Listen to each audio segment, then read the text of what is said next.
Hi, quilting friends. Happy Feature Friday, everybody. I'm so glad to have you guys joining me again in my sewing studio. It's great to have you here, and I really appreciate you watching. Today, we are going to start a new quilt top together, and this may take us a couple videos, and I'm hoping across a couple videos we get the whole quilt done and you learn some different ways of doing things, maybe get a little information about some of the features you didn't know. But usually I kind of do just one feature, stitch something out, and then you kind of never see the whole thing done. So I thought it would be fun to kind of do a whole quilt together with each other. And this quilt is going to replace this one behind me. Spring is coming soon, and I feel like it's time to revamp my sewing studio a little bit, and that means changing the quilts out on my wall. The color scheme on this one is similar, so I'm not making big changes because I am not a girl who loves big changes, but this one's fun. It's a little bit brighter. It's got some neat fabrics in it, and I'm really excited to get this one done and up on the wall to have a change. So we're going to do this together, and I hope y'all learn some things. I hope I learn some things because I learn new things all the time when I'm quilting, especially when I've got a big project to do. And this is a very large quilt to hang on a wall. It's long. I don't know how that happened. I'm going to turn you guys around so you can see it. It is a jelly roll quilt, and the jelly roll got cut at a certain point and pieces added into the middle. So though it's not super wide, it's about 54 inches wide, it is a long one. It's actually piled up down here on the floor. So I think it'll be really fun to have on this wall over here because I can hang it high and have it hang down really low below my frame. So it's going to be a great addition to my room, but we have got to get this done together. I just love this fun fabric with the kind of jade color and the oranges and the pinks. I just thought this was a lot of fun. So we are going to work on this together, and you will see that I am truly starting from the beginning here. This is the screen we all see when we turn our robot on to start by marking our quilting area or our safe area. So as you can see, we are over here in layout, and our directions are telling us to mark the back left corner of our quilting area. So I am going to travel with my machine over to the back left area of my quilting space. Now I am outside of my quilt top, I am outside of my batting, and I am on my backing fabric. So I'm just gonna mark a spot probably about an inch down from the top that's pinned to my leaders and an inch over. So I'm just going to kind of hover at this point. I can see that my quilt top will still be inside this area, so I'm good. I am going to hit the plus sign here to mark that first point. My directions change. I need to move my machine to the front right corner of my quilting area. So we will take a walk down our frame, and I'm gonna bring my machine into place. Again, I'm gonna be at least an inch away from my roller bar and an inch in from the outside edge of my backing fabric. And I'm gonna hit my plus sign. When I do that, we get our table width and table height reading for our robot to know where we're at. And on our display screen, we get our big orange box marking our safe area. Now that we have our safe area marked, we need to mark our quilt top or our layout space. So we are still in layout here. I'm going to come over to the right side of my display and touch my plus sign to add a layout. We get our instructions on the bottom to set the first point of our pattern box. My pattern box is going to be my whole quilt top here because we are doing an edge-to-edge design. So I'm going to start at the top left corner of my quilt top here. So I am hovering right at that corner of this little piece of fabric here, and I'm going to hit my plus sign. I'm going to do this pattern box in 2 points. So now that I'm setting the next point of my pattern box, we are going to travel to the right side of our quilt top. And I'm going to come down to, let's say, the middle of this butterfly fabric. And that's, 3.5. Maybe I'll come down to the bottom of it. 4 strips. 4 strips sounds good. So I'm going to hit my green check mark. And now on the display, you can see that I've got my safe area out here and my quilt top layout box in here. So we are set and ready to go to start adding pattern. So from layout, we're going to jump up to pattern here on the right-hand side or on the left-hand side of our display. And we've got all of our pretty patterns loaded in here where we can scroll through and choose something. But I do have something in mind for this quilt top, and I actually imported it already. So I'm going to come through my tags and hit my imported tag. And the design I want for this quilt top is this fun little feather design here. So I'm going to highlight it and hit my green check mark. And you can see that I've now got 1 repeat of my design in my layout box for my quilt top. And I thought this was kind of cute because a lot of the movement of this feathery pattern reminds me of what's going on in this quilt top. If you can see, I've got this fabric in here and it's in different colors in the quilt top. It's got these fun little I would call them little feathers around the outside of this piece. The little greenery that's in this piece is very feathery looking. We've got lots of fun paisley work in this, all these fun swirls. So I just thought it was an appropriate design to go with my quilt top. When your pattern is loaded, it automatically puts you in edit. And it assumes we want to do some work with our pattern. And you guys know we do because we've only got 1 repeat here. And I have to fill this box so it fills my whole quilt top. So we are going to go to repeat, which is at the top right of our screen. And we get all of our repeat options. And because we need to fill across our quilt, we're using our horizontal repeat. So I am just going to use my plus sign and 4 horizontal repeats almost look like it fits perfectly across this box. I'm going to double check that because that looks spot on inside my box. I don't think I could have made that happen if I wanted to, so I'm surprised this worked out. I'm going to double check this by going to my scale feature because I really want to make sure it's all inside my box.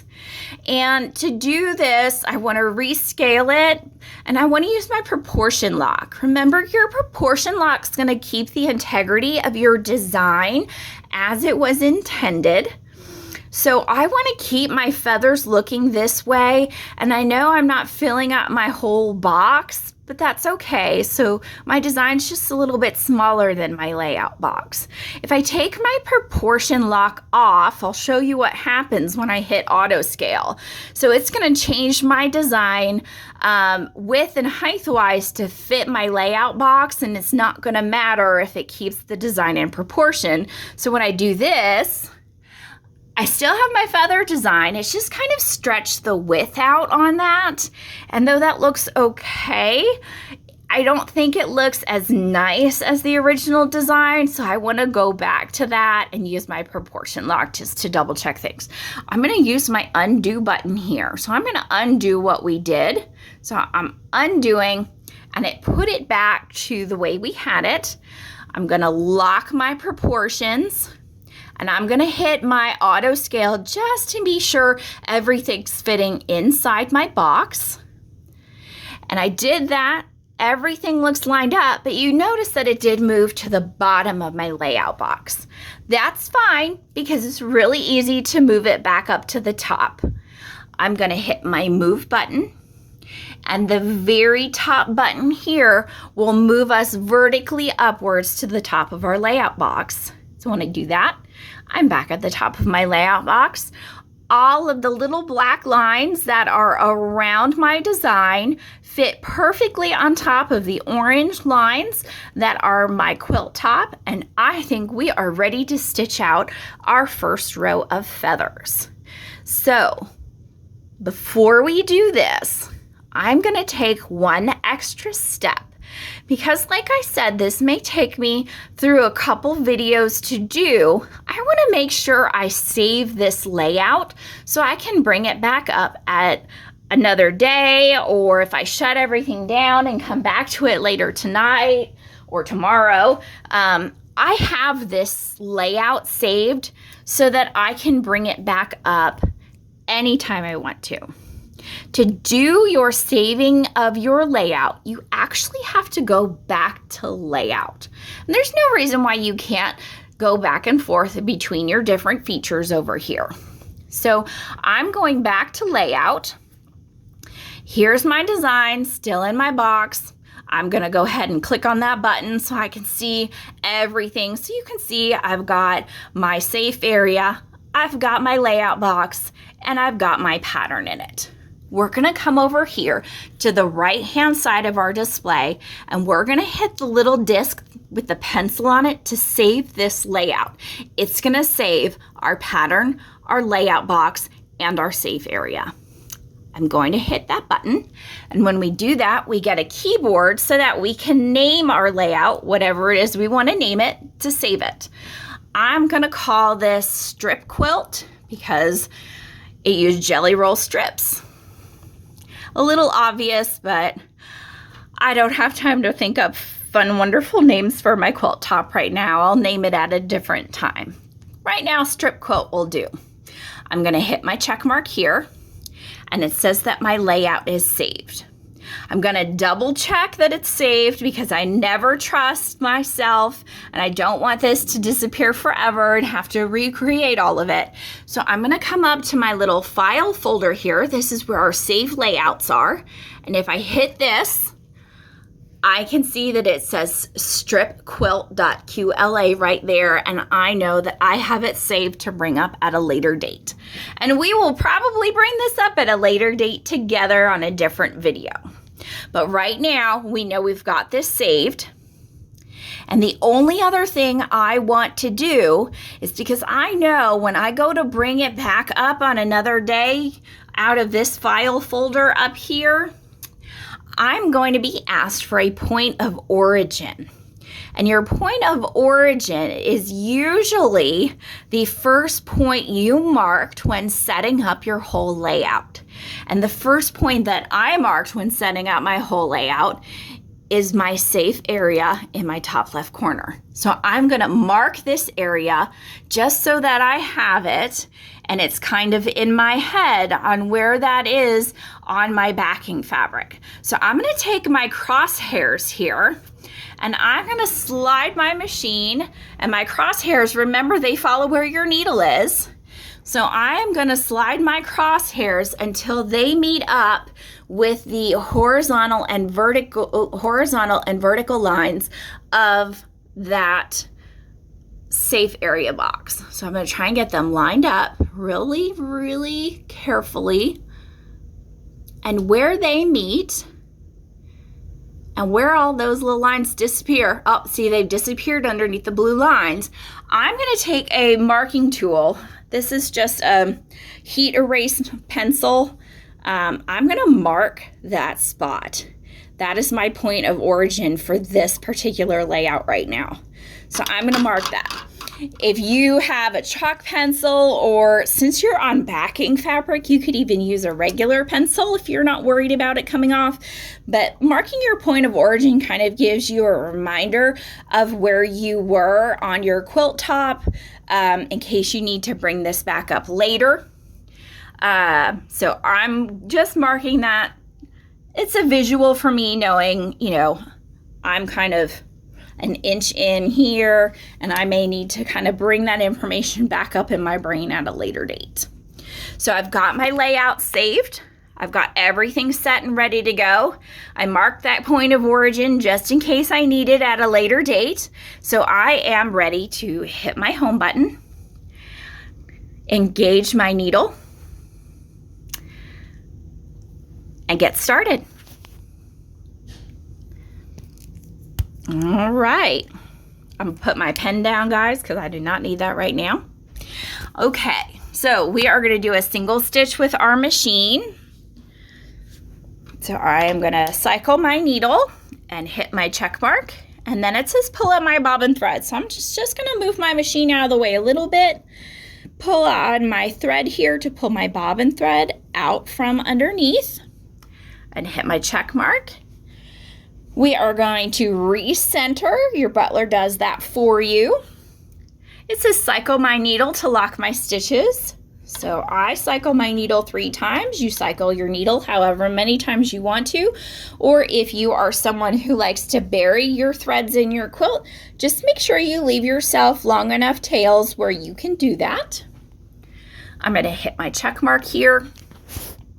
I'm going to turn the stitching on my machine and hit my check mark on my display. And our feathers are going to stitch out.